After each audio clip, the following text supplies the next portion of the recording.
Welcome everybody to the live stream. I'm Danny, your host. Today we're going to be doing energy healing demonstration. I'm going to teach you how to do it at home. I want to take you back in time with me. Let me make sure I'm live here. Stream. There we go. We're live. We're live. It's amazing. All right, guys. I want to take you back in time. 16 years, okay? I've told this story before, but we're going to do it together. And that's where the journey of energy healing began for me. I had picked up this book, Your Hands Can Heal You. And I hadn't opened it at all. Got a call from my father's hospital. They told me there's nothing more we can do for him. He's got all these infections. He's been in the hospital for months. They've done everything they can for him. They're like, look, you got to know that we're at the end of our rope. We don't know what else to do for him. Everything's getting worse. So I had picked up this book, probably in the hopes of using it to help my father, but I had yet to open it. I'd never experienced anything like energy healing before. But I took this book with me to the hospital right away. And when I got there, I started reading it because I hadn't read it at all. And in the very beginning of the book, Stephen Coe, that's the author, along with Eric Robbins, he's a MD. They take you, the first thing they do is instead of trying to explain everything to you, they say, let's do an exercise so that we can feel our energy body. And that is the exercise I want to take you through right now. I see we've got Susan and Ian in the chat. Hello. All right, so I hope you guys are ready to be interactive because I am going to do this exercise with you, and I want you to do it with me so that you can feel the energy, okay? So if you're on your phone, you're going to put your phone down. You want to stand up, and if you're at your computer, you'll want to stand up also. You can do it seated if you like, but I feel it's better to get your energy flowing. All right, so let me show you what I'm talking about. Take you into the book. This is a slide for later. All right. Exercise 1A, as they say here. Detecting your own personal energetic anatomy. Hand sensitivity, exercise 1. This is the first exercise in the book. The easiest and quickest way to understand prana and your energetic anatomy and how simple it can be to work with both is to learn to feel your own personal energy. In this exercise, you will sensitize your hand chakras, which are located in the center of your palms, to feel the energy between them. You may sit or stand doing this exercise. Hey, Timothy's here. Great to see you. I don't think you've joined us for a live stream. That's amazing. Welcome. All right, so let's do the exercise. Here are the instructions. I'm going to read the instructions really quick, and then I'm going to do them with you, okay? Step 1, put your tongue on the roof of your mouth just behind the hard palate and keep it there throughout the exercise. Step 2, we're going to take 4 slow, deep breaths. Breathing is the best way, as you've probably learned if you've studied meditation at all, to connect to your spirit. So the first and most important thing to do this entire time is to breathe deeply. You breathe deeply through the nose. He calls it pranic breathing. He has a different section describing what it is, but I'll describe it really quickly. We breathe in through the nose for, let's say, 4 counts, and we breathe out for 4 counts. You can breathe out through the mouth if you feel like you want to relax, you want to like expel extra energy, but eventually you'll probably just be breathing through your nose. Then we're going to do wrist rolls. Extend your arms straight out in front of you, shoulder height, and roll your hands 10 times in both directions. Then we do hand openers. Like this. Open and close your hands. We're going to do the elbow and finger shake. This is, you can think of dropping a dumbbell on the ground. And then we're going to start doing the sensitivity exercise. So let's do it together. All right. Yes, Susan, I am going to stand. That's why my angle's a little different than usual. You've got my half-painted wall here that's not so great for the video, but that's all right. All right. It's give and take in a live performance, you know? If you want something to work, sometimes you gotta work around the edges. All right, so step 1, put your tongue on the roof of your mouth. Step two, take 4 deep, slow breaths. Now you want to breathe into the abdomen. You want to totally relax your body.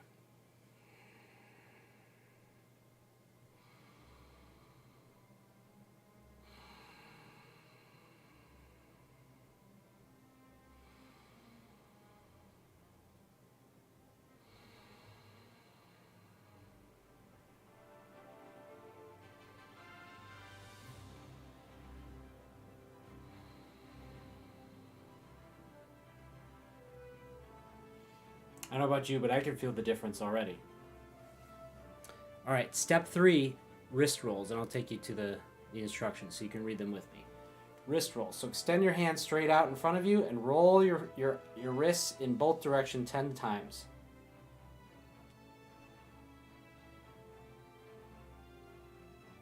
And then the other way.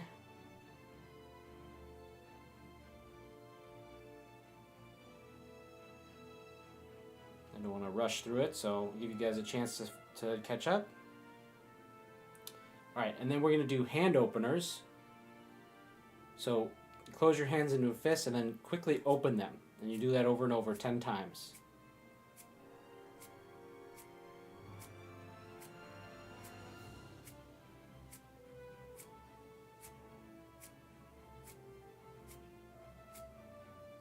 All right, and now we do the elbow finger shake. So this is where we drop the dumbbell on the ground.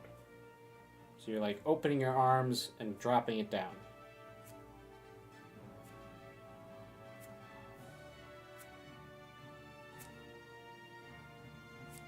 We do this 10 times.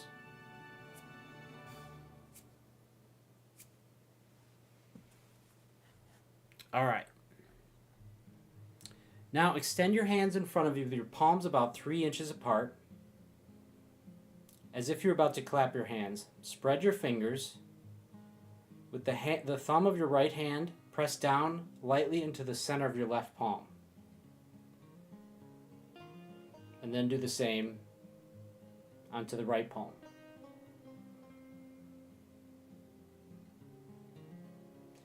Now hold your elbows close to your waist with your forearms extended in front of you, like this, parallel to the ground.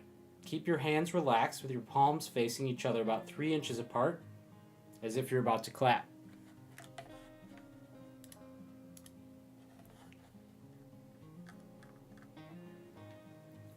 Now close your eyes.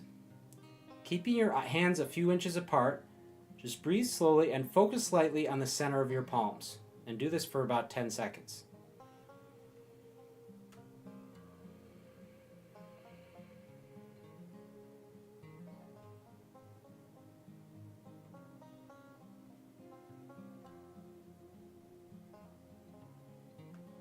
Now, keeping your hands and wrists and elbows steady, slowly move your arms in and out a few inches in front of each other, moving your hands closer together and then farther apart. Pretend you are clapping with your hands in very slow motion, but don't let your hands touch. Bring your palms to within an inch or two, and then slowly move them out to about a foot, and then bring them close together again. Very shortly, you'll feel some resistance between your palms, as if you're holding a balloon, or your palms will begin to tingle or get itchy or warm. When you do sense it, what you are feeling is your energy, your prana, the life force that surrounds and interpenetrates all of life. So let us know in the chat if you feel it. Do you feel it? What do you think? I feel it. I feel it every time I do this, and I don't even really need to warm up like that. I can just do this anytime now because I've practiced this so many times. I can feel, and for me it does feel like a balloon. It's like a pressure between my hands. And you can see the difference if you move your hands past each other and around each other. It almost feels like there's magnets. That's what it feels like for me. Susan says she feels vibration.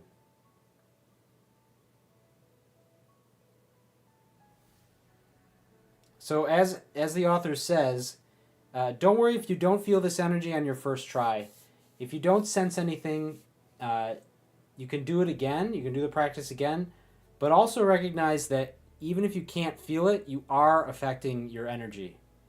And so you are capable of energy healing, even if you can't feel or sense it.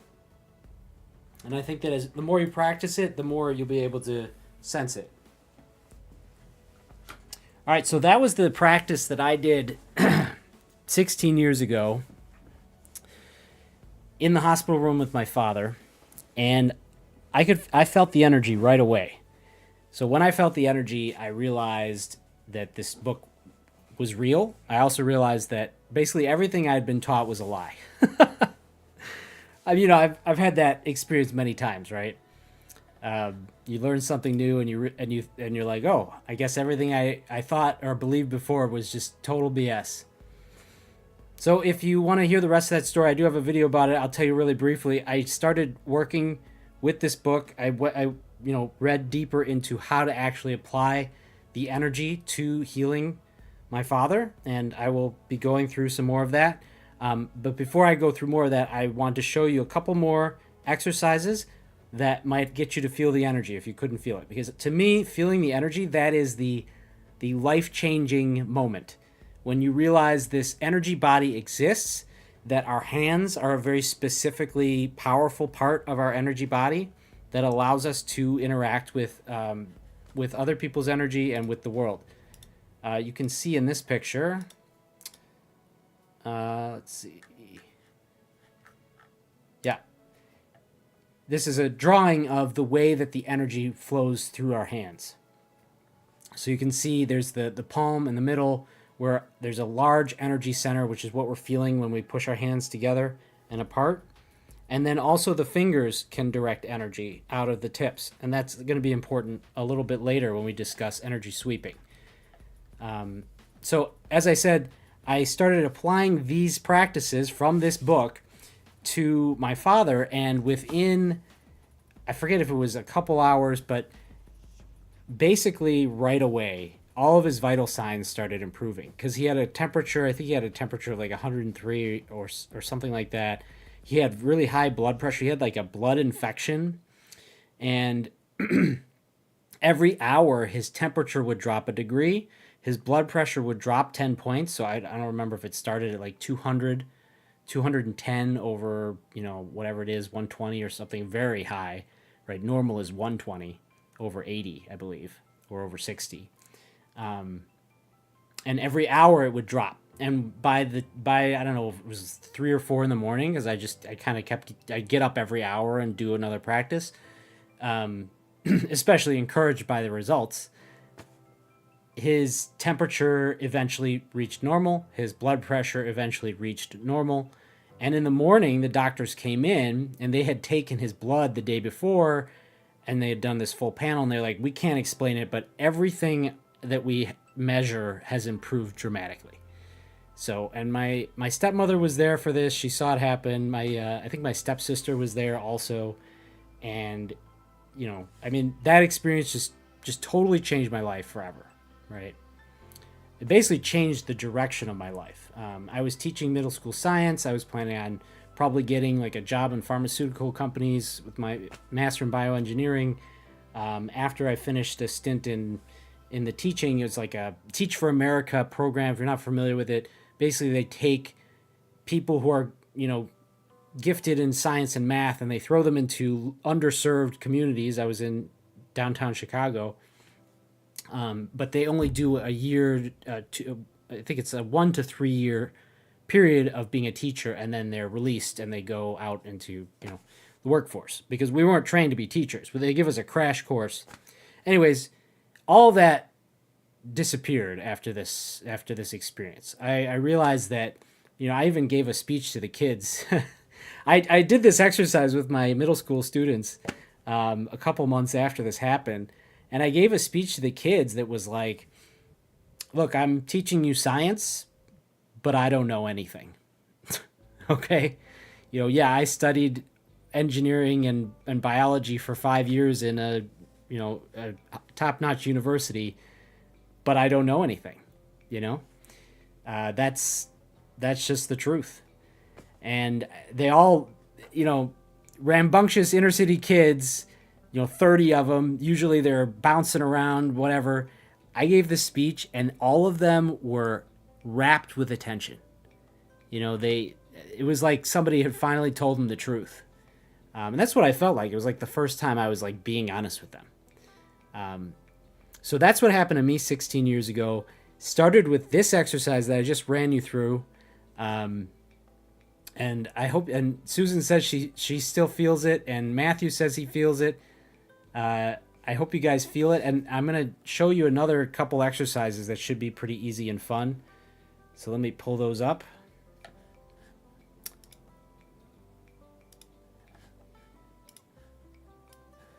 Before I introduce this, actually, I should mention, this comes from Richard Peng. He does Qi Gong. And Qi Gong is spelled here. You can see it. Qi Gong, Qi. So Qi is like prana. This book is about. Actually, doesn't say it on here. Prana healing. So the word prana is the same as Qi, is the same as Atma and ether and spirit. These are all the same word, just in different cultures. So in the Chinese culture, it's called Qi, and Qi Gong is moving the Qi through your own body. So this book is about energy healing for others, but Qi Gong is about energy healing on yourself. Tim says he feels it too. That's great. Everybody feels it. I don't know how many people are in here, but if you felt it, that's amazing. So I read Robert's book, Robert Peng, this book called The Master Key. It's a fantastic story about Qi Gong and how it changed his life. And he actually met his master when he was like 6. Just by chance, he wandered into the hotel that his family lived next to and worked at. And he met the boiler room attendant, who was actually a great Qigong master, but he had gone into hiding because of the communist Chinese takeover, where Qigong and the monasteries were all shuttered. So he met him, and then he started training with him. And so he tells his story about how he was training with him. It culminates in he ends up in the monastery, and he comes to train for the summer with his master. He thinks that they're going to be outside having a great time talking. And his master tells him, hey, you're going to do 100-day fast in the darkness in the basement of the monastery. There's a meditation chamber. And he tells about how he had all these visions and experiences, and he was able to fast for 100 days. For the first 20 days, he got one date, and the last 20 days, he got one date a day. But because of his ability to channel his Qi and his practices, he was able to do this 100-day darkness fasting meditation. And he describes what it was like in the book. So let's listen to Richard tell us about the same. So he calls this creating a Qi ball. I put the title so you can see it. Creating a Qi ball, amazing energy practice of Qigong healing. So this is the same exercise that we basically just did. So you'll see.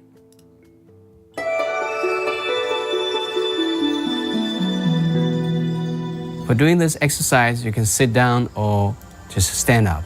Both are fine. Okay, let's start. Rub your hands to activate your hand Qi. Now, hold your hands apart and begin to feel the feelings on your palms.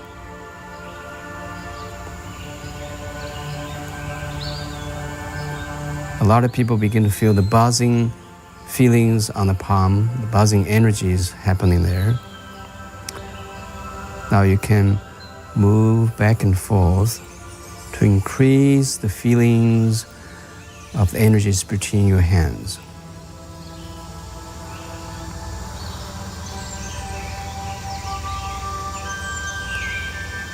Now, move one of your hands closer towards the center. Feel the energy between them is increasing, the pressure. Push the other hands closer. That pressure is stronger and move away the first hands.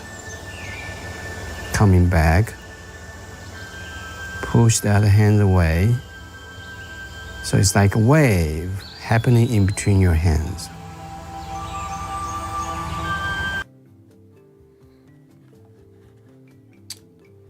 All right, yeah. So I hope you felt it there. Let me know in the chat if you did. So that Qi ball, as he describes it, is the basis of how he works with Qi. He energizes that ball and then he applies that energy back into his body. So I will show you some of that exercise a little bit later, depending on where you guys want to go, feedback and all. I've got a lot of directions that I want to take this. And so anyways, let me know what you think and let me know if you felt that. That one was a minute and a half, or I'm sorry, that one was a minute and a half, and this one is also a minute and a half, and this one's a little different, but I felt that this is also a very powerful method of feeling the Qi. Let me know if you can feel it. We'll do this exercise together with Robert.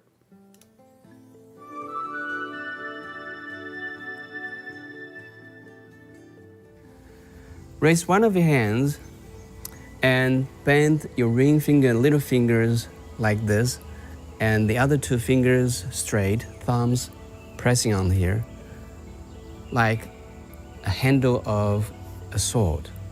We call this gesture sword finger. And you can imagine there's a beam of energies shooting out from these two fingers, and this beam of light is called blade, the blade of sword finger. Now, you're pointing your blade towards your palm, the other palm. And you can imagine that blade is pressing on the palm. If you want to make the feeling more sensible, you can close your eyes and pressing it. People who is more sensitive, they can feel as if someone is pressing on their palm already. Now, move your sword finger closer to your palm and thinking the blade is cutting through your palm. Then slowly away. And repeat.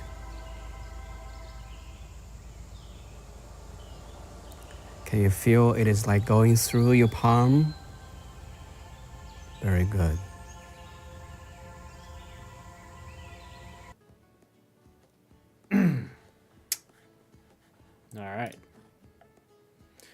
All right, did you feel that one? So we've done 3 hand sensitivity exercises. The first 2 are kind of similar, and then the next one uses the energy that comes out of your fingers. I feel that one is very interesting. It's different. It's a different type of feeling than the 2 palms pushed together, which feels like a pressure. This one felt like a vibration to me. So let me know what you think in the chat.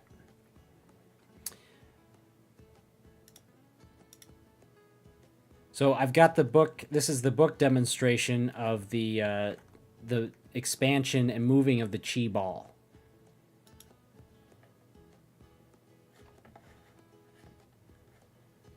All right, so I just want to check my notes here.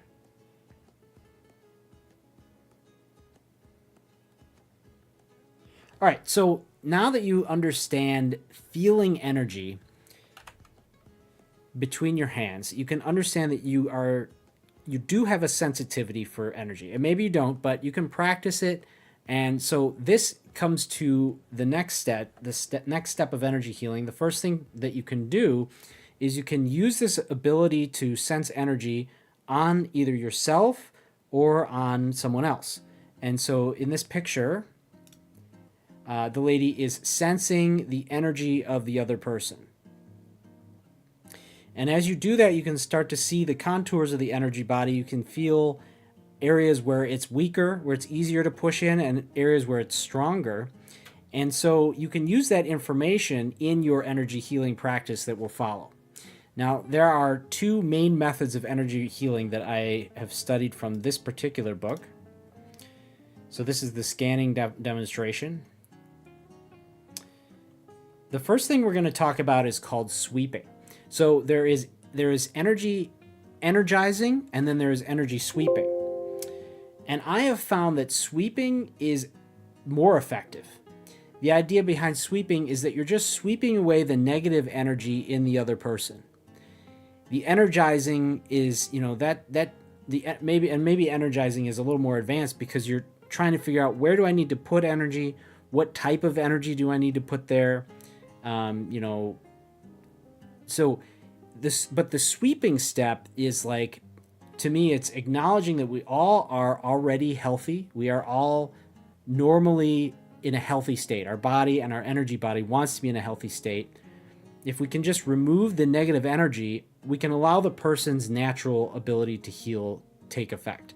And we don't have to be the ones to make them heal, right? That's what I see energizing as being sometimes. It's like, I'm going to make this person heal by fixing it for them. But sweeping is like just letting them return to normal. I think that is the essence of all healing, is really just reminding people of who and what they are, right? That's what we talk about on this channel. We talked about many times. Everything is about returning to God and acknowledging that we are part of God and that we can be perfect and have that energy. So our bodies are designed to be perfect and to be in perfect health. And our energy body is designed to be in perfect health. But because we have bad habits, or we have negative beliefs, or we have, brought negative energy into and onto ourselves, that's when we start to get sick and we start to have negative health results. So in order to fix that, the easiest thing to do is to do this sweeping method, and also to do the deep breathing and all the other things that lead to being balanced and in a calm state so that you can heal as well. And then once you're in that state, you can help someone else reach that state. I prefer to do it through life coaching and through discussion, because I think that, then we can understand what negative, beliefs are influencing our lives. That's the direction I've taken it. But this energy healing method, to me, is part of the full picture. And if you don't understand that we are, like, the energy body exists, and the energy body is basically our spirit. So it's like our physical body is contained within our spirit. A lot of people believe that, the soul or the spirit is somewhere inside our body. That is not correct. The correct way to understand it is that the physical body is created by spirit, basically from the outside, and spirit basically supports the physical body. And we'll get into this with when we get into the energy body anatomy a little bit later. But I wanted to give you a physical feeling so that you understood, because I feel like that's more powerful than explaining the theory to you. Let's see what you guys are saying in chat. Tim says, I'm cheating. Most of my skin is exposed to the sun and barefoot on the ground. I'm jealous, Tim. I'm glad you're able to do that outside. That's nice. Matthew says, if you ever get a massage, ask for a Reiki treatment as well. The Qi is used in this as well. Yes, Reiki. So Qi, Reiki, it's two Japanese words. The word Qi is Qi, right? So again, it's all the same practices. Prana is Indonesian, that word. So, but they are all doing the same thing. So Reiki is the same as pranic healing. It's all the same thing. I would say this is a Reiki book, right? But Reiki is a particular methodology. They have their own terminology and the way that they teach it, but it's all about working with the energy. So exactly what you say, Matthew.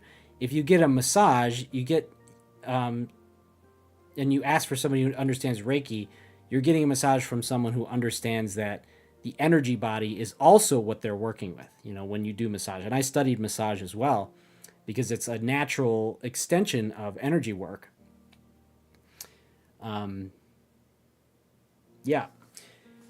Susan says, good idea, Tim. Right. Tim says, a more focused energy point. Are you referring to the second exercise, Tim? Susan says, I felt that. I'm guessing that you guys are talking about the sword finger exercise. So that's awesome. I'm glad you felt it. I mean, it's amazing to me that, it's right here. You can feel it right here. But I would say 99% of people don't believe it or don't live their lives as though it exists. That kind of stuff blows my mind. I probably should dig up my old files for when I did. So after I healed my father, I taught for a year. I then took a trip to Asia to kind of experience the source of all these different philosophies that I was studying. And when I came back, I spent a year and a half studying massage and Qi Gong at a Chinese medicine school in Chicago. And one of the things that I did, it was the theories of, or the history of Chinese medicine. And I did a project on the scientific studies of energy healing. And there's a lot of really crazy results in the study of energy healing. One of the primary things that they found was that they would take blood from a person, right? They would take like a sample of blood and they would put it in the other room. And then that person would go to cut themselves with a knife. And, you know, you could feel like if you had a knife and you almost cut yourself, you feel it, right? The person's blood in the other room reacted to what was happening to him, right? Through layers of concrete and over, 100 feet or whatever the distance was. A more visceral thing, they took a sperm sample and then they had someone look at suggestive photographs in the other room. And the sperm in the other room responded to what the other person was doing, or what the person whose sperm it was doing in the other room. So these are just examples of things that are scientifically proven that show that there is a energetic connection, right? An invisible connection between us and our life force if it is somewhere else. And we can understand that that's true for other people as well. And it has been proven as well that the heart, the heart is beating, whatever it is, 1 or 2 times every second. That takes an electrical impulse and an electrical system. And all flowing electricity creates a magnetic field. And so I've heard that the magnetic field created by the heart extends 50 feet out from the person, right? So here's just another scientific description and example of the energy body existing. But people live their lives as though these things are not true, right? They live their lives as though there is no effect and that we don't have any effect, and that there is no spiritual body. Timothy says, correct. Good. Glad I figured that out. Matthew says, I think that people are afraid of what they don't understand. Knowledge is power. Yeah, exactly, Matthew. It's funny you would say that, because that is, I think, what holds people back from the truth. And we talked about this the other week. I don't know if I can, let's see if I can pull it up here. On the fly, live streams last week. Is this slide there? You're not allowed to improvise while you're live. You got to go with the plan. All right, that's fine. Oh, I guess this will work. I'll do this one. So, as you said, when you're afraid, so this applies to, sorry, this chart is a little complicated, but basically it applies to knowledge. You can see here, knowledge is the second thing. So, as you just said, people are afraid of what they don't understand. That is the core question. Do you love knowledge and the truth, or are you afraid of knowledge and the truth? And as you can see, this goes down this line here. So if you love knowledge and the truth, that leads to getting knowledge, and that leads to sovereignty, which means you have control over your own life and your own internal life.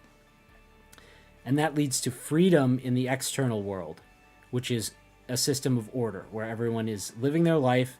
They're in control of their own life. They are each of them are free. That is the manifestation, as he says here. This is Mark Passio's slide. The manifestation in the world is order, right? That is the manifested good.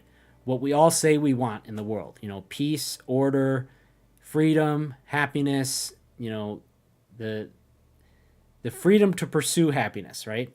But if you follow the path of fear, in the path of fear, you end up in ignorance, which is the refusal of the truth. And then you have internal anarchy or confusion, where you have no control inside of yourself.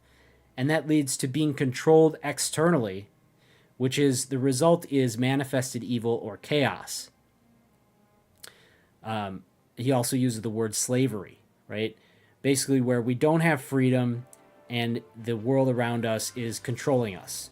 That's the dark future that we think of. And when I think of the future, I really feel like we have this very polarized option ahead of us.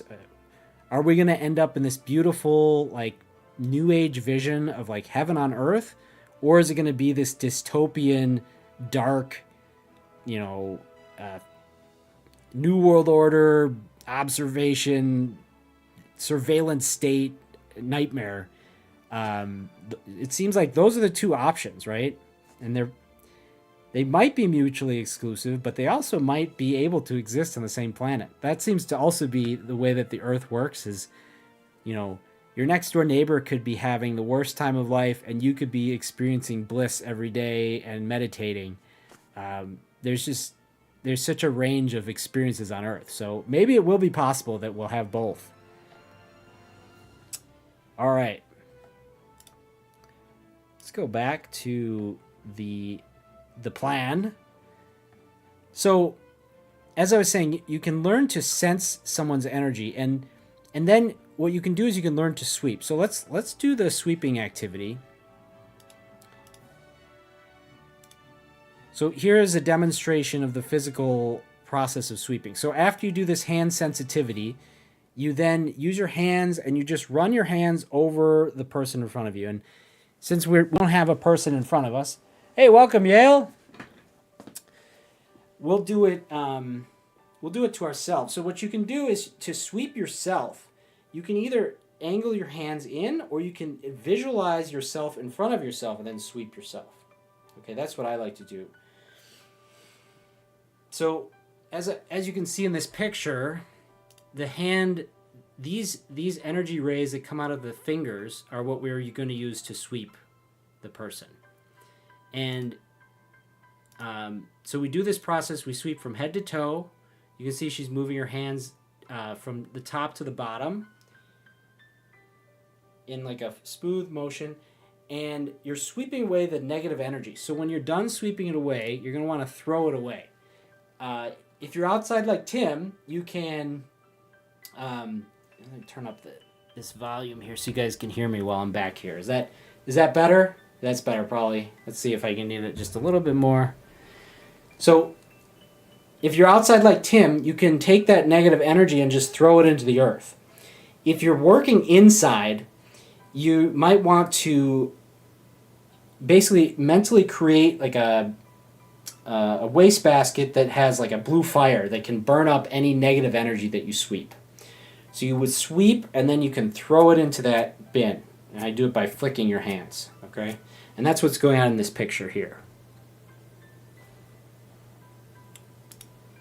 All right, so let's just sweep ourselves really quickly. So remember, you want to breathe deeply and then move your hands. And one thing that you want to do is a visualization. I had planned on describing the visualization, but for now you can just imagine light of any color coming out of your fingers and sweeping through the energy body of yourself. So we're healing ourselves here. And so you start kind of at the center with your hands together, and then you do it by layers. And then I like to do like 3 or 4 passes. So we do it at the outer edge, and then finally around the outside of the energy body, sweeping away on the edges. And again, disposing of the negative energy. So that's how we do the sweeping exercise.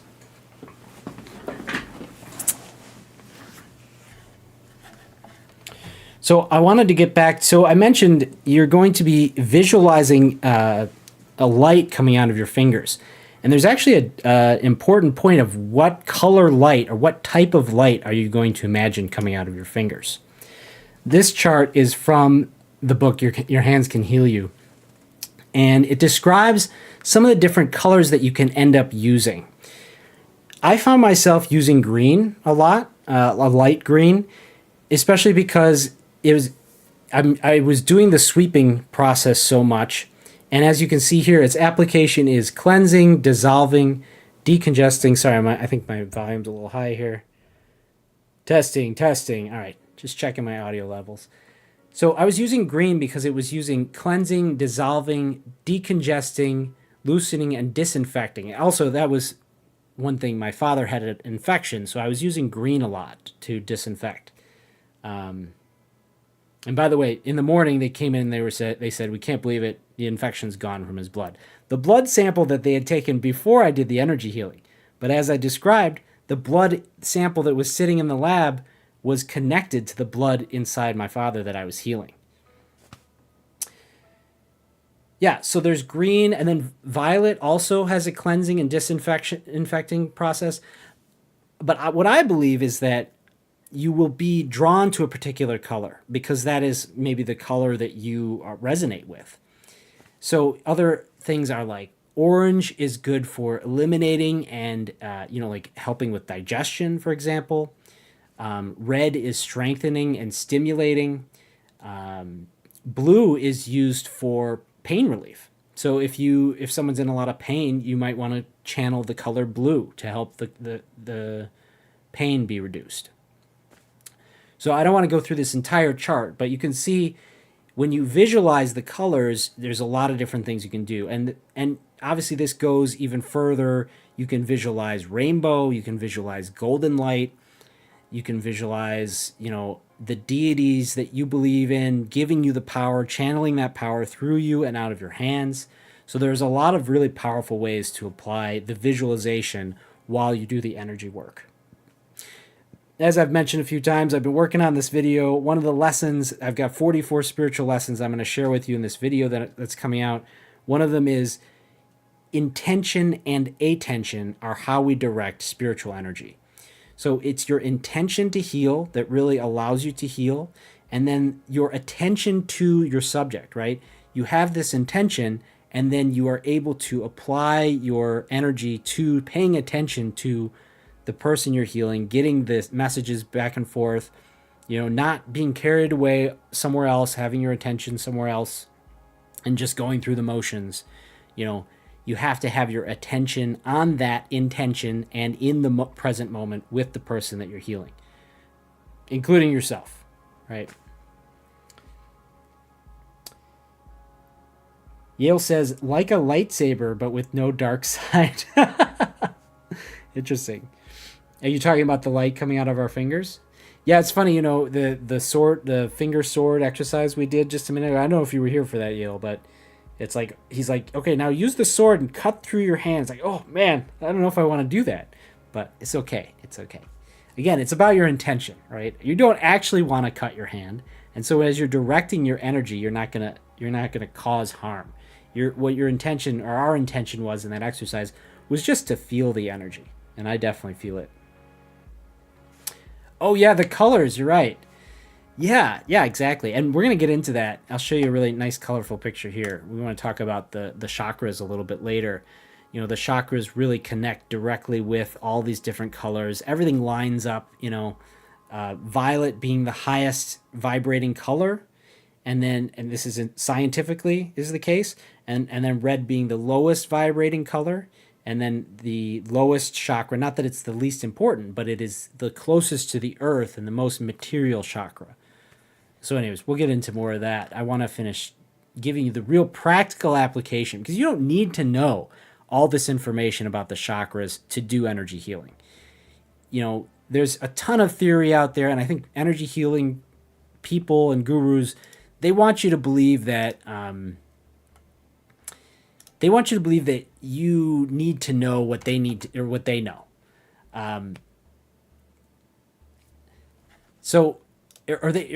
I guess a better way to put it is they think they want you to believe that they have the answer. Their method is magical, and everyone else's method is like, maybe it's okay, but it's not as good as theirs. I'm here to tell you, I don't think the method matters almost at all. The theory doesn't matter either. The theory is great for convincing you. And I think that if you really want to get into energy healing and learn about it, like there's a ton to learn. There's a ton we don't understand. But one of the great things is that it is just this natural process that happens automatically through intention and attention. And that's what I think that's what makes people confused and scared about it. Modern medicine is about drugs and surgery. And with drugs and surgery, you better know what you're doing, right? You better take the right drug. The surgeon better know exactly what he's doing. The specificity, the details are super important. But in energy healing, it's the exact opposite. It almost doesn't matter that you know what you're doing. It only matters what your intention is. If your intention is pure, and I think they go together, right? You're going to want to learn more about it and the theory if you have the right intention, you're excited about it. But my point is, even a beginner, and almost more often a beginner, is going to be better at it because their mind is clear. They are not clouded by all this theory and like trying to figure out, am I doing it right? Right? That's one of the big problems is people fail because they're not in the moment because they're worried about, am I doing this right? Or is there a better way to do it or something like that? So yeah, I really want to stress that point. And that's why I'm doing the practical stuff first. For those of you who don't make it to the end of the stream. Zachariah says, greetings. Travis is listening too. Awesome. Hello, Zachariah and Travis. Glad to have you in the live stream. All right. So just to finish rounding this out, let's go back to this chart on the colors. So when you're doing a sweeping, I think it's, you can pick whatever color. And I missed your comment, Susan. You said white light. You can absolutely use white light as well. Again, it's whatever color in your visualization gives you the most inspiration. So I believe the sweeping method is great for everybody. But the other method is, so sweeping away negative energy and then the positive applying energy from the palm. The method that they describe in here is you visualize the color, and it's like a flashlight beam. So you can see the color on the surface of the person's energy body or their physical body. And so now picking the right color is more important, right? What is it that you're trying to do? So you can see the chart. If you're trying to warm, you want to use red. If you want to cement something, you want to use yellow. So maybe for like a broken bone. If you want to expel, you want to use orange. So to me, that's helping digestion, and that's what the book talks about. If you want to break something down, it's green. Okay, decongestion and disinfecting. Blue is cooling. So if you want to soothe a pain, that is what you use, right? Green blue is a combination of cooling and chopping. So it's a strong disinfectant and also soothing. Violet has all the properties, but also specifically they use it to disinfect and clean, regenerate, and magnify the other effects. So like I said, there's a lot of different ways to take it, but I wanted to explain that last part of energizing. And so now that you have the practical, we can go into the theory if you guys want. We also can do a couple of the Qi Gong exercises using the energy ball. I am prepared to do that. Let me know what you think in the chat. Let's see, what do I want to do?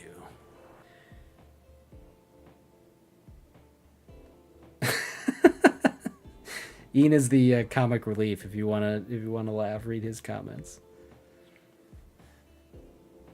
Oh, I'm sorry. I didn't have this on the screen while I was talking about the different colors. Rookie mistake. All right. Well, there's the chart: warming, cementing, expelling, breaking down, cooling, and then all properties.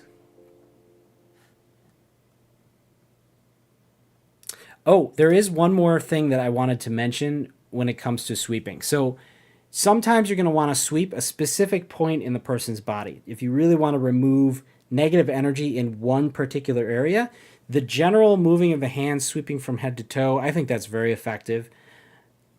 But this method, you want to use a counterclockwise motion. So you can think of screwing energy in would be clockwise.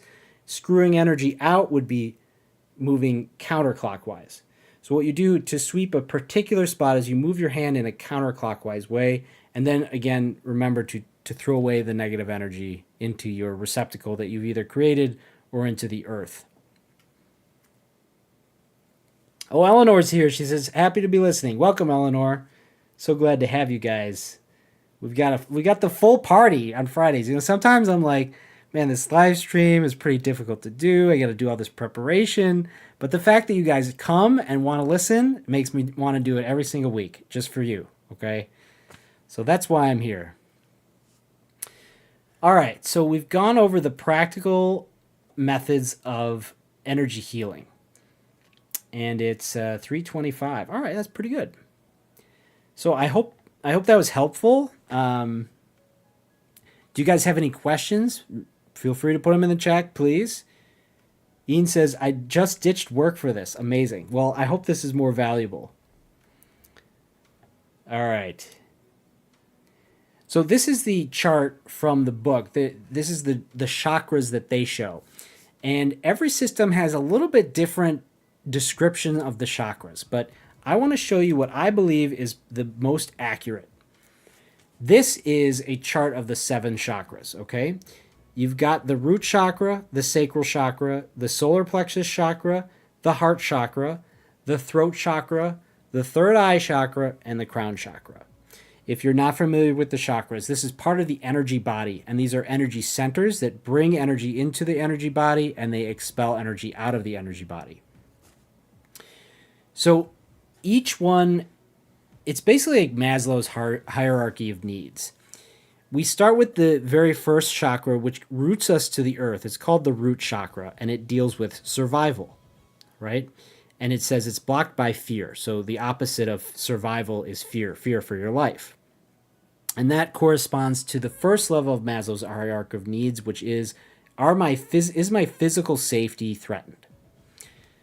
Then we move to the second level, which is still a very animalistic level, but now we're dealing with pleasure. So once your survival needs are okay, you turn to thoughts of reproduction, right? And this is also where our creativity comes from. It comes from this second chakra. It is blocked by guilt. The third chakra deals with willpower, okay? This is our identity in the world, our profession, our ability to affect the world. As you can see, we're building up, right? So first we exist, and let me actually go to this one. I think that's a good one. Yeah.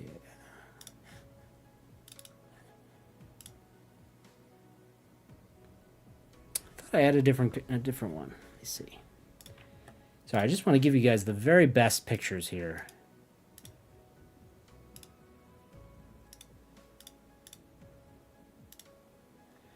Here we go. This is what I was looking for. Okay. So you can see these verbs basically. The first one is I am, right? The first chakra says I am. The second one is I feel. The third one is I do. Okay? So let's go back to this. So you can see how those correspond with pleasure, that's I feel. I am is survival. I do is willpower. Now we come to the heart chakra. The heart chakra deals with love. All right, as you can see, that's where our heart is. And as you can see, that's how our hands go, and we can give someone a hug, right? And then we hug heart to heart. So that is the love chakra, and it is blocked by grief. Then the fifth chakra is the throat chakra, which deals with truth. That's where we speak from. So, and it is blocked by lies. Then the sixth chakra is our third eye chakra. It deals with insight, or our knowledge and understanding of the truth. It is blocked by illusions or delusions. And then finally, the crown chakra is our connection to heaven. And it deals with cosmic energy, and it's blocked by our attachment to the physical body, or our identification with the physical body, or our denial of spiritual power.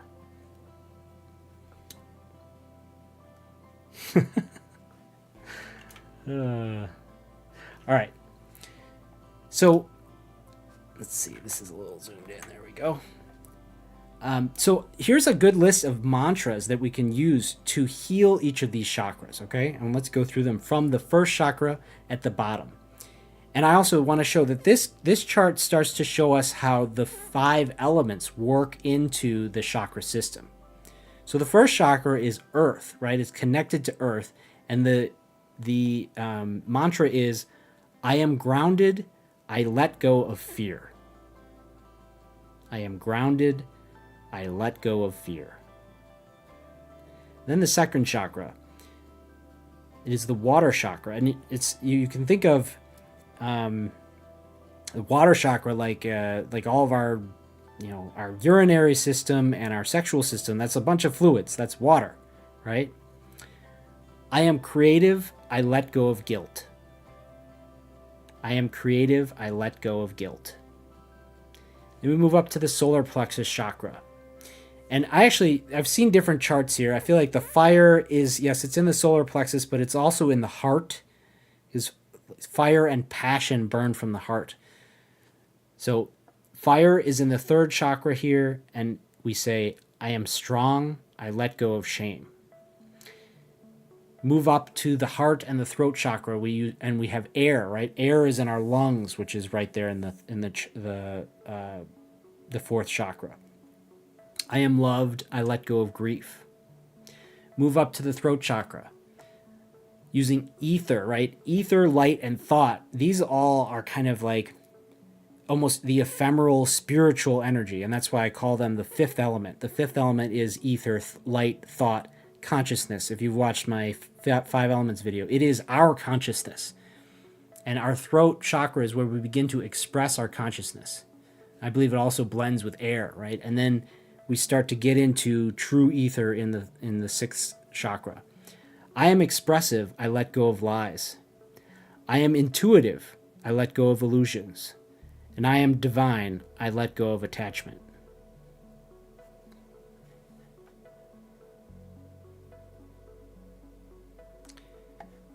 So let's go back to that other chart. Oh, thank you, Ian. Yes, hit that thumbs up button if you haven't already. That does spread the channel. Whenever you hit the like button on my videos, it means it gets recommended more often. So please do that for me. If you're not subscribed, subscribe as well. So we'll go back to... wrong button. Yeah, so let's go back to these verbs. I think this will be helpful to understand the chakras. I am, I feel, I do,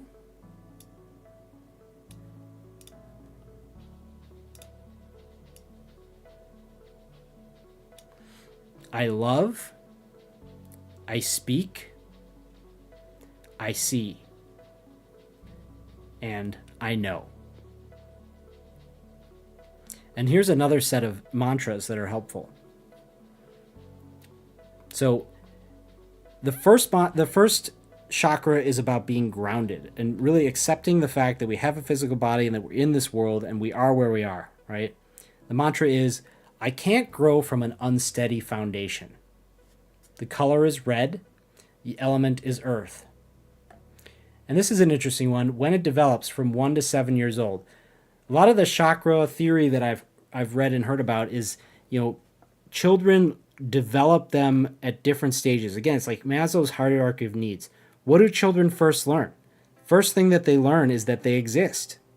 And then they learn, what does this existence mean? And then they learn, hey, I like these certain parts of existence and I dislike these other parts of existence. That's I feel, right? Children probably tell themselves this mantra every day. I always honor others, but not before I honor myself, right? And sometimes we forget that as adults. Color being orange, the element being water, and when it develops from 8 to 14 years old. And a lot of this theory about like exact years, everybody disagrees because it hasn't been accepted by the scientific community. So there isn't a scientific consensus. So depending on the source you get, they're going to give you different opinions about it. And it's up to us to learn and discover the truth and figure out what it is for ourselves. And also, hopefully, in the future, to start to bring the truth of these teachings into the scientific community. And to force the scientific community to face the truth and the facts that these things are real. And we want to understand them. And that's how I feel. I mean, I didn't believe these things were real until I experienced them. And then I realized I've been lied to, that they weren't real. So the next one being I do, the solar plexus chakra. The mantra being, Self-love starts when I accept all parts of myself. The color, yellow. The element, fire. When it develops from 15 to 21 years old. And you can think of that time as when traditionally individuals start to develop what it is they're going to do in the world. What is their profession? What are they good at, right? It's interesting that I'm just curious when they think these things develop. All right, the next one is I love. The mantra being, when I love myself, loving others comes easily. It's interesting, these mantras are like self-healing mantras. And you can heal yourself and you can heal others, and they both have the same effect. And it kind of depends on where you're at and what you need.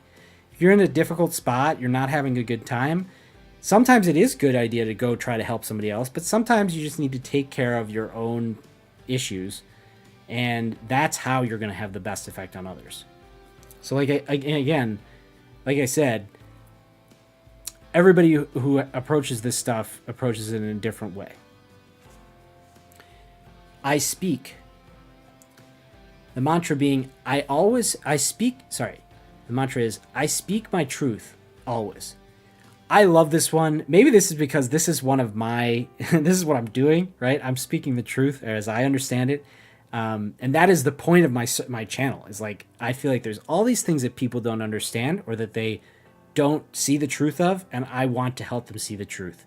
So I really identify with this one. I speak my truth always. I talked about this in my elements video. I'm going to show you a slide. Here we go. Yeah, the advanced exercises for air, clearing the air, improving and maintaining impeccable, truthful communication. So the idea of clearing the air. I remember when I had that insight, I was like, oh, this is so cool. I can't wait to put this in this video. Clearing the air is to get rid of the untruths that you've been living with someone, and to really clear the air and tell them how it is. Tell them what's on your heart. Tell them the things that you haven't been telling them, the lies by omission perhaps, and, clearing out any falsehoods, having really good communication. To me, it's huge, and it really changes your ability to feel at peace. And that's what my elements video is all about, is being able to return to peace and have a normal, established baseline from which you can live your life. Because if you don't do some of these simple things like clearing the air, working out, going outside, grounding with the earth, walking in nature, I won't go through all of them, but if you don't do these things, you're going to feel off in a very basic way that you're not going to be able to solve in any other way. There's no way to replace, grounding with the earth. A lot of people don't do it. There's no way to replace getting right in your relationships, clearing the air, There's no way to replace drinking water every day. There's no way to replace doing exercise. If you haven't exercised in a long time and you don't feel right, this is a big one for me. I do all this work at the computer. I just end up, not exercising as much as I need to. And I'm like, what's wrong with me? Why do I feel so off? It's like, obviously didn't exercise. Go exercise, you feel better. All right. All right. Oh, sorry, we didn't finish this one. Okay. Oh yeah, because I went on the tangent about I speak. Yeah, I really feel like that's what my mission is. Maybe your mission falls under a different category here. I see. This is the third eye chakra. The mantra being, I am open to exploring what cannot be seen. The color is dark blue and purple. The element is light. And when does it develop? From 36 to 42 years old. So their time frame, I actually disagree with their time frame. I was thinking about it. I feel like we start to develop a lot of these things a lot sooner. And I don't think that you have to wait until you're 36 to start to develop your third eye chakra. I don't think that's true. But there is some truth that it does take a long time to finally understand a lot of these things. So that's maybe the other side of it. All right, the last chakra, the crown chakra, I know. The mantra being, I am a vessel for love and light. The color is violet or white. The element is consciousness, divine consciousness. And he says it develops at 43 to 49 years old. So I guess I don't have it yet. All right, how you guys doing in the chat? Are you having a good time? Are you enjoying this topic? This is very interesting stuff for me because I've studied it for a long time. But for people who aren't familiar with the chakra system, I don't know, maybe it's a little confusing.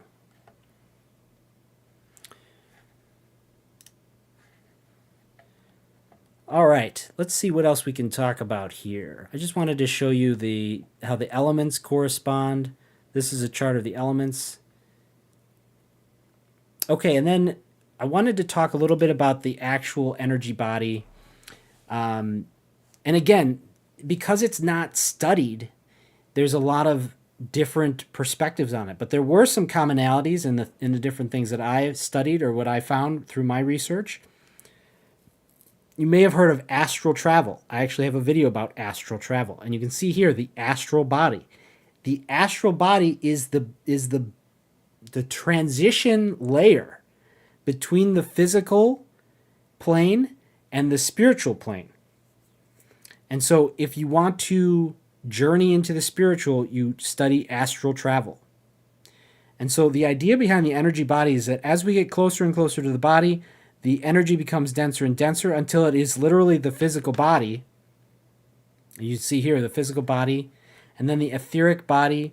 And if you've studied Reiki, which I've studied a little bit of, there are different processes. So for the etheric body, it's like a layer of energy that's just above the skin.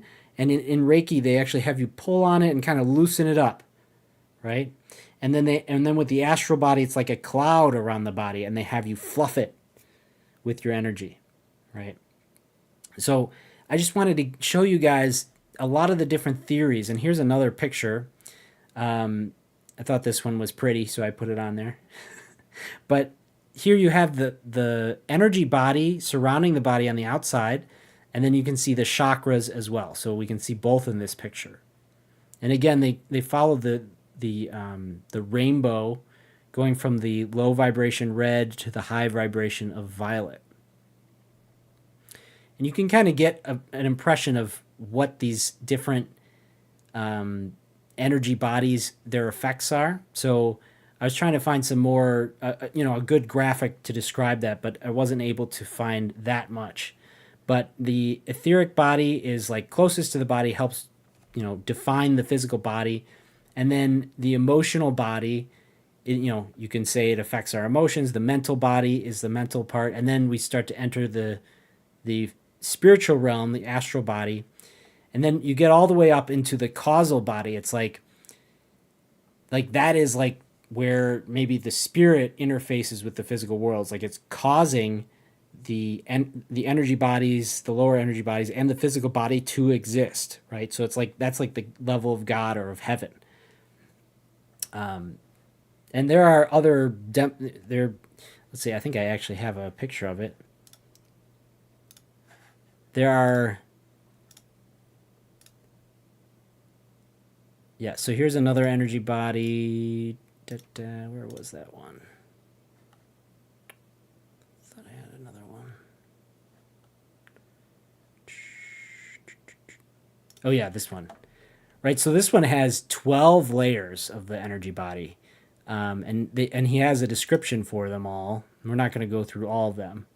But you can see like each layer, like the bottom level is the protection of life energies. And then like the top level is links with the energy egg and divine human and divine self. So there's a lot of terminology in some of these different sources. Basically, it's a really cool field that I really want to know more about, but I would love to have access to some scientific equipment to really do some studies on it. Because otherwise, it's a lot of conjecture and kind of theorizing. And like I said earlier, it almost doesn't matter the truth of this stuff. a lot of this stuff is related to meditation. It's related to, the spiritual truths that we talk about here. So I think that's what interests me. And so that's what I focus on. But maybe someone out there who's listening to this wants to study more about the energy body, and they will be able to show me their research and teach me about it. I'm excited for that. Let's see, is this one worth looking at? So the reason I put this one on here is because this shows a little bit more detail of like what the shape of the energy bodies are. The first level, the etheric body is the closest to the physical, and it is right outside the body. You can see it's like this white layer. The emotional body contains the different colors, which you could imagine are connected to, they're connected to our emotions. Interesting here to see what the astral body looks like. It's the fourth layer. It's this purple aura. This is composed of a gorgeous cloud of color, often tinged with pink. So anyways, there's a lot to look at. Yale says, I think that the proof is in the pudding. What do you mean by that, Yale? Which pudding are you talking about? Are you talking about the results? Because I would definitely agree with you there. It's really about how does this stuff affect our lives, and does it improve our lives, right? And I was given the most direct evidence that it improves our lives immediately when I used it for the first time on my father. So hopefully that you don't have to experience, a family health emergency to experience the truth of this stuff. And this is also why meditation is so important. And Qi Gong, moving the energy through our body, meditating, and connecting to the spiritual, all these different layers of ourselves that we don't pay any attention to. Most people spend all their time in the physical body. They don't contact the spiritual body at all, right? One reason this chart had, when it develops being really late, some people don't make it past the third chakra. Some people don't learn to love, love everyone or love in general. Some people don't learn how to love.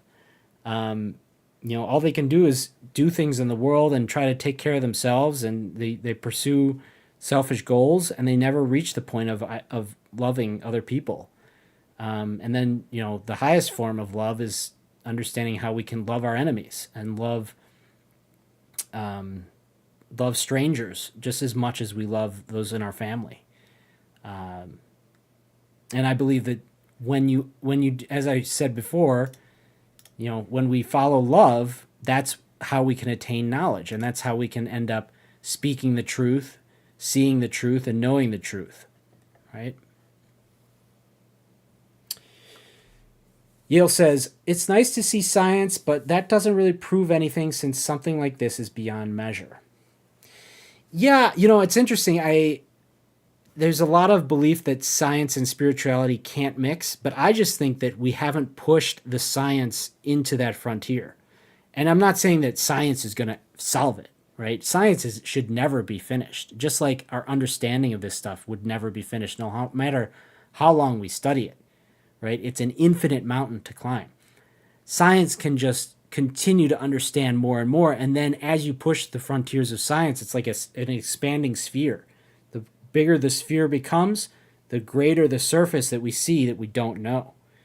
So I'm not saying that science is going to, get a handle on it, but the way it is now, basically science that affirms this stuff is suppressed and not funded, and people don't know about it. So that is not even beginning to understand, right? That's at step 0. But I just want to see us get to step 1, which is to start to understand this and to start to unify some of the theory, because once the theory is unified, then you can take that and take it to the next step, right? Yale says, if you practice it and it works, then it's pretty good proof that it's real, as long as you're aware of any logical fallacy or bias you might have. It's not wrong to seek to understand these things, but you just won't, in my opinion. Yeah, I mean, it really depends on what you mean by understand. Like, if you think you're going to totally understand it and have a complete picture of it, I would call that scientism. That's like making science a religion. it's a falsity, right? But that doesn't mean we throw out science or, the scientific method or logic, really, and, evidence and experiments. But yeah, like I said, I think we can develop more understanding. Not that we're going to fully understand it, right? Because the source is God, and that to fully know God would be to be God. It's also interesting that a lot of this stuff is intuitive. Like a lot of the most credible information about this stuff seems to come from people who do spiritual work, who have had visions, who have had near-death experiences, for example. People who practice energy healing, people who practice, psychic abilities and things like that. They have the most credibility on this stuff because a lot of the knowing of it comes from that intuitional place, as opposed to our understanding of the physical world. So our understanding of the spiritual world comes from intuition. Our understanding of the physical world comes from physical experiments, right? But I do believe that ultimately we can unify all those things, and that's maybe my own personal project to try to prove that someday. All right, we've got 10 minutes left. I went through most of my material. Let's see, where was I?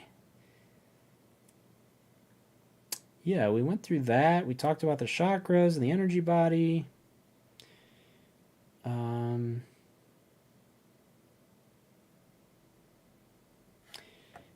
Yeah, I guess we could do this Qi Gong exercise. I think it's a really cool one.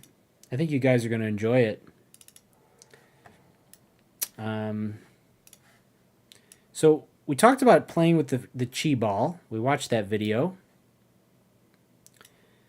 But I think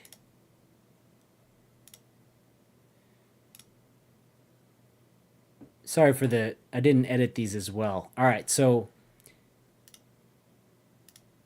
first let's talk about the dantian. So this is similar to the chakra system, but in Chinese medicine there are the 3 dantians, and there's the lower dantian, there's the middle dantian, and then there's the upper dantian. And you can see how they kind of correspond with the chakras.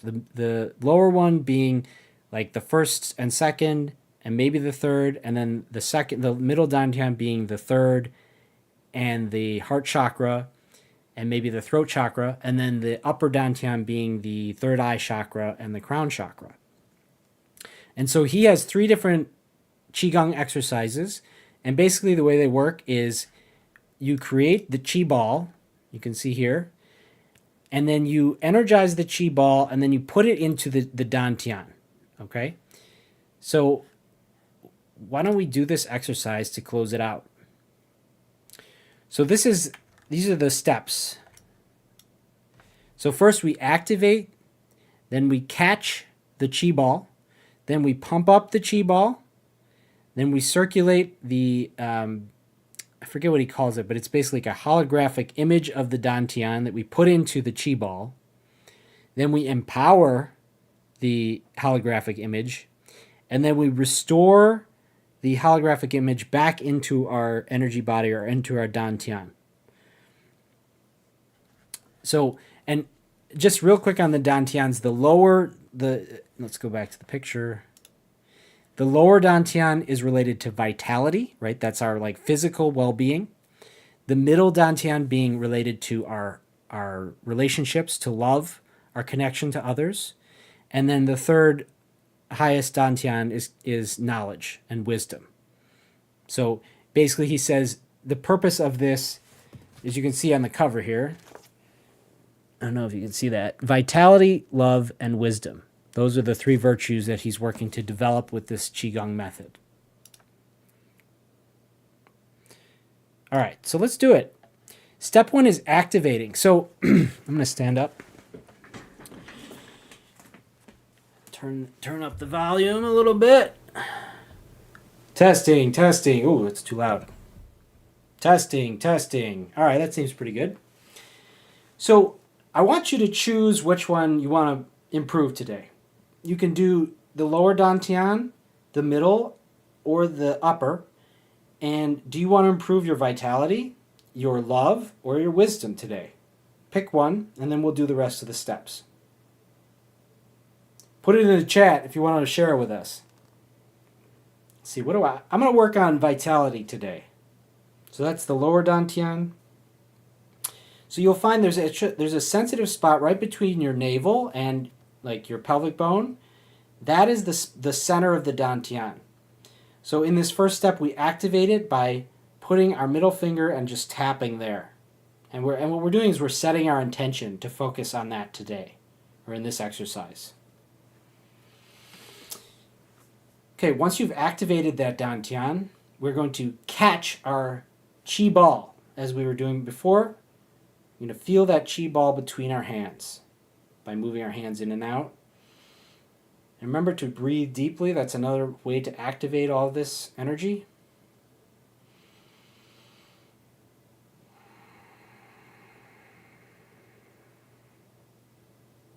All right, so once we have the Qi ball, we're going to create a holographic image of our dantian by concentrating the dantian down into a point and then putting that point into the Qi ball visually in our visualization, right? So we're catching that inside, and you can see that on the right side of the pictures on the right. He has the holographic image in the center of the Qi ball. Okay? And in this one, he's doing the third, the upper dantian. If you're doing a different one, you can see in this picture he's moving from, and I'll zoom in on it for you. He's sending this holographic image down into the ball and then catching it in the Qi ball. Okay?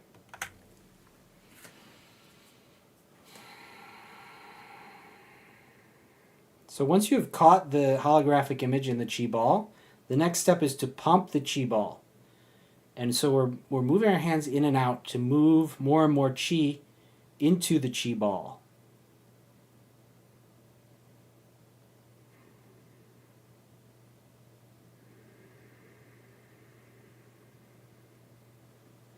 This is so fun because I can feel it so strongly. All right, the next step is to circulate this holographic image. So now you're going to see that ball of light that you put at the center of your Qi ball, and you're going to rotate it around inside the Qi ball.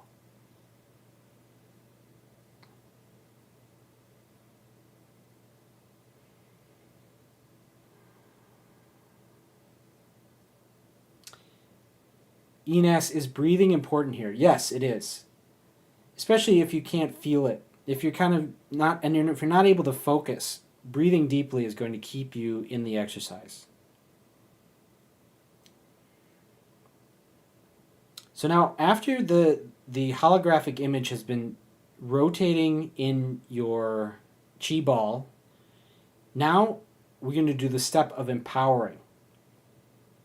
And what happens here is that the energy that you've gathered in the holographic image is going to be beamed back into yourself, into your physical body, and into the dantian. So you can see it in this picture. He's beaming the light back into his third eye center. If you're doing a different dantian, that's where the energy will go.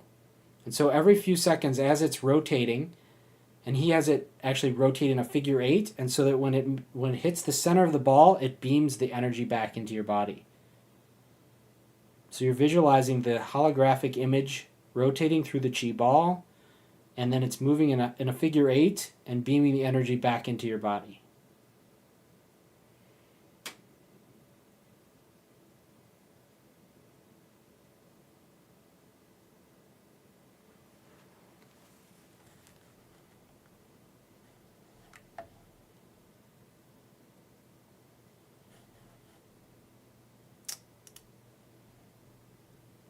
All right. Oh, do I not have the...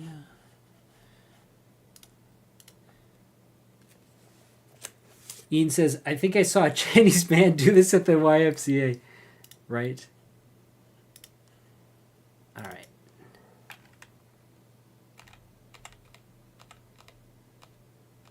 I guess I didn't put the last step. All right. That's all right. I've done it many times. All right. Step 6 is restoring.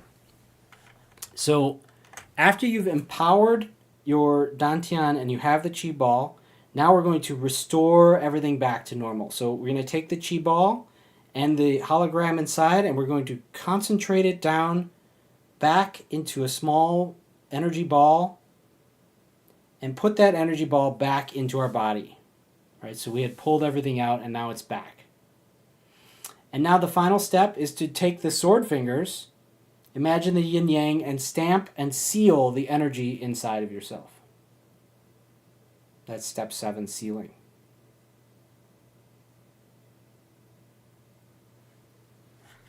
And then once we've done this, let's see if I have this picture.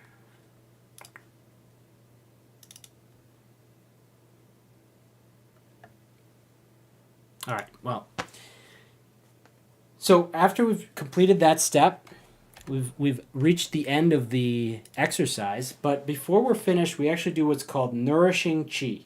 And this is where we simply relax and stand, and we recite the mantra, Qi is in me, and I am in Qi. And he describes it as like letting tea steep. So we've just empowered ourselves, but now we're letting that energy and that Qi flow into our bodies and to kind of normalize and to return to normal. So this is a relaxing, this is like the yin phase. The first phase is the yang phase, where we're doing it actively, and now we, in a yin way, we passively accept and embrace the energy that we have just cultivated.